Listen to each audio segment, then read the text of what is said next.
The golden lights of London stretched across the cobblestone streets, reflecting off the glass windows of an elegant Chelsea apartment. Inside, surrounded by the soft glow of scented candles, Isla Bennett sat on a plush, cream-colored sofa, flipping through a bridal catalog. She smiled to herself, imagining the months ahead, a grand wedding, a warm home, and a future filled with love and family. Across the room, Ethan Sterling, a brilliant financial CEO, was engrossed in reviewing market reports on his laptop. Dressed in a perfectly tailored black suit, his hair neatly styled, he embodied control and discipline. But to Isla, Ethan was not just a powerful businessman. He was the man she loved. Their love story had never been simple. Two people from entirely different worlds. Isla, with her passion for journalism, always chased emotions and truth. Ethan, raised in a prestigious family, had been trained to prioritize logic and control, and yet somehow, love had found its way between them. Now, after 18 months together and 3 months engaged, they were preparing for a shared future. But Isla had no idea that within a few hours, a single truth would change everything. The night in London was quiet, save for the ticking of the clock and the faint glow of city lights through the window. Isla was carefully addressing wedding invitations, selecting each word with precision. She glanced up at Ethan, who stood near the bar, a glass of whiskey in hand, his expression unreadable. "We need to talk," he said, his voice low and serious. Isla hesitated for a moment before setting her pen down and turning to him. "What is it?" Ethan placed his glass on the counter, his fingers tightening slightly, a telltale sign of tension she had learned to recognize. "There's something I need to tell you, something I should have told you much sooner." Her heartbeat quickened. She waited, but the weight of the silence only deepened the unease settling in her chest. Finally, Ethan exhaled, locking eyes with her. "I can't have children." Time seemed to freeze. Isla stared at him, her mind blank. I don't understand," she whispered. "There was an accident when I was younger," Ethan continued, his voice controlled but strained. "The doctors were clear. I'm completely sterile." A deep sense of disorientation washed over Isla. The dreams she had always carried of pregnancy, of feeling life grow within her, felt like they were shattering in that single moment. Ethan watched her closely, his concern evident. "I wanted to tell you before, but—" He hesitated, his gaze distant. "I was afraid of losing you, Isla. You've always talked about wanting children, and I didn't want to take that away from you." Isla inhaled deeply, trying to steady her emotions. "Ethan," she said softly but firmly, "do you really think I love you only because you can have children?" Ethan looked away, but she stepped closer, reaching for his hand. "I love you," she said, clear and unwavering. "And there are many ways to build a family. We can adopt. We can explore other options." A flicker of relief passed through his eyes, but Isla knew that this pain would not disappear overnight. As Ethan pulled her into his embrace, Isla closed her eyes, feeling the steady rhythm of his heartbeat. She had chosen love, but deep down, could she truly give up the dream of motherhood? Dinner at the Sterling estate was formal yet tense. The grand crystal chandeliers cast a shimmering glow over the long dining table where Isla and Ethan sat across from Hugo Sterling, the man who had built one of Europe's largest financial empires. With his neatly combed silver hair and calculating gaze, Hugo surveyed them before taking a sip of his expensive red wine. Beside him, Catherine Sterling, Ethan's mother, sat with a poised smile, polite but distant.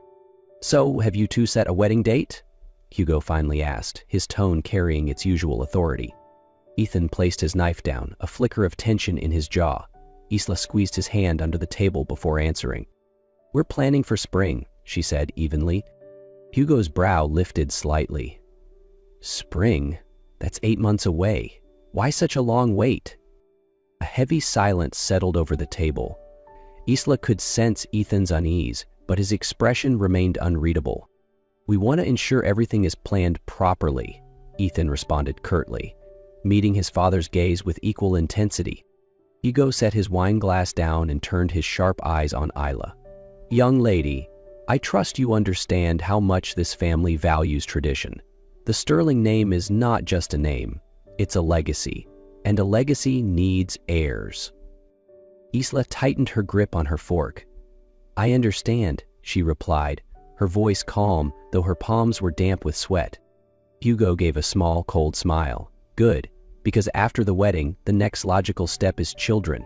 A family isn't complete without the next generation, wouldn't you agree? Ethan's water glass landed on the table with a quiet but firm thud. Enough, father. The room fell into a tense silence. Hugo leaned forward, his piercing stare unrelenting. Ethan, you know as well as I do that a man who cannot produce an heir will never truly have a place in this world. His words sliced through the air like a blade. Isla could feel Ethan's body tense beside her. But he didn't respond. For the first time that evening, Catherine spoke, her voice soft but pointed. Hugo, don't push them. But Ethan had already risen, his grip firm on Isla's hand. Thank you for dinner, but we're leaving. Hugo remained unmoved. Running away won't change reality, Ethan. Ethan turned back, his expression steely but composed. No, but staying here won't change it either. As Isla followed him out, his hand gripping hers tightly, she knew that the storm wasn't over. This was only the beginning. In the weeks following the tense dinner at the Sterling estate, Isla buried herself in work, trying to ignore the pressure from Ethan's family. But no matter how busy she kept herself, she couldn't ignore the changes happening in her own body. The fatigue was constant. Every morning she felt nauseous, every day since suddenly became overwhelming, and even her favorite coffee made her stomach turn. You should take a pregnancy test. Lena, her best friend and a doctor, tilted her head as she studied Isla over their lunch at a cozy cafe in Soho. Isla laughed, shaking her head. That's impossible. Ethan can't have children. You know, Lena said, stirring her tea thoughtfully, medicine isn't always absolute. I've seen cases where infertility just resolves itself for no clear reason. Isla frowned but dismissed the thought. That night, standing in her bathroom, she stared at the unopened pregnancy test she had bought ages ago but never considered using. Just to be sure. Minutes later, as she looked down at the result, her heart nearly stopped. 2 lines. No, that couldn't be right. Her hands shook as she picked up the test, staring at it like it was some cruel joke. She took another one, and another, all positive. Her legs gave out, and she sank to the floor.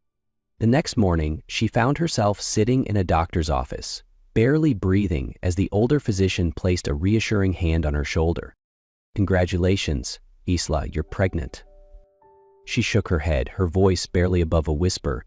No, that's not possible. My fiancé, he was told he's sterile. The doctor gave her a knowing smile. I understand, but in rare cases, infertility can reverse on its own. Science doesn't always have the answers, but sometimes the human body does remarkable things. Walking out of the clinic, Isla still couldn't fully process what she had just been told. She was pregnant. She was carrying the child Ethan believed he could never have. But how was she supposed to tell him? Isla sat on the sofa, her hands clutching the ultrasound picture. She had looked at it countless times since leaving the clinic, yet each time it still felt surreal. How was she supposed to tell Ethan? She wasn't afraid he would be angry. No, Ethan wasn't the kind of man who lashed out. But she was afraid he wouldn't believe her, that his first reaction wouldn't be joy, but doubt. That evening, when Ethan arrived home, Isla was standing in the kitchen, her hand unconsciously resting on her stomach. He walked up to her, pressing a soft kiss to her forehead as usual. You okay? You look different today. Isla took a deep breath. She had to say it. Ethan, she began, her voice steady but quiet. I need to tell you something important. His expression immediately shifted, serious. What is it? Slowly, she placed the ultrasound picture on the counter between them. I'm pregnant. The room fell into a heavy silence. Isla could hear the ticking of the clock, her own breath. Everything seemed to slow down. Ethan stared at the picture, completely still. That's not possible, he murmured. I thought so too, Isla admitted, fighting to keep her voice calm. I've taken multiple tests. The doctor confirmed it. Ethan, I really am pregnant. He shook his head slightly as if trying to make sense of it. But I was told, sometimes miracles happen. Isla reached for his hand, feeling the faint tremor in his fingers. There are rare cases where infertility reverses. It's uncommon, but not impossible. Ethan still didn't speak. Isla could see the war within him, joy, disbelief, and fear all clashing in his eyes. Do you believe me? She asked softly, almost pleading. Finally, Ethan exhaled, looking directly into her eyes, and in the depths of his cold blue gaze, Isla saw something she had never seen before. Fragility. He picked up the ultrasound picture, his fingers brushing over the faint image of their child. I thought this was impossible, he whispered. Isla smiled, tears slipping silently down her cheeks. So did I. Ethan pulled her into his arms, holding her tightly, as if letting go would make this moment disappear. And in that instant, they both knew their lives would never be the same again. The news of Isla's pregnancy was not welcomed as she had hoped. That evening, Isla and Ethan sat across from Hugo and Catherine Sterling in the grand sitting room of the estate. The opulence of the space couldn't hide the suffocating tension between them. Hugo folded his arms, his gaze sharp. I want to know exactly how this happened. A chill ran down Isla's spine. Ethan tightened his grip on her hand. This isn't up for debate. Isla is carrying my child. That is the truth. Hugo scoffed, his expression unreadable. Ethan, you're believing in the impossible. A man who is sterile doesn't suddenly become a father? You're questioning Isla? Ethan's voice dropped to a dangerous level. Hugo's gaze locked onto Isla. I just find it strange that this miracle conveniently happened right when the pressure for an heir reached its peak. His words cut like a blade. Isla's chest tightened, her breaths coming short and uneven. You're accusing Isla of cheating on me. Ethan shot to his feet, fury radiating off him. Catherine placed a calming hand on her husband's arm. Hugo, maybe she's telling the truth. There are rare cases where infertility resolves itself. But Isla couldn't hear them anymore. Her vision blurred, her breaths came in short, panicked gasps, and then a sharp, unbearable pain twisted through her abdomen. The room spun. Her voice was barely a whisper before everything went dark. When Isla awoke, she found Ethan gripping her hand tightly, his eyes red-rimmed as if he had just lived through a nightmare. You almost lost the baby. His voice was hoarse. The doctor said the stress was too much, your blood pressure spiked, and Isla, if this happens again... She glanced down at her belly, guilt weighing heavily in her chest. The door creaked open, and Hugo Sterling stepped inside, his usual commanding presence subdued. He stopped at the foot of the bed, his expression unreadable. After a long silence, he finally spoke.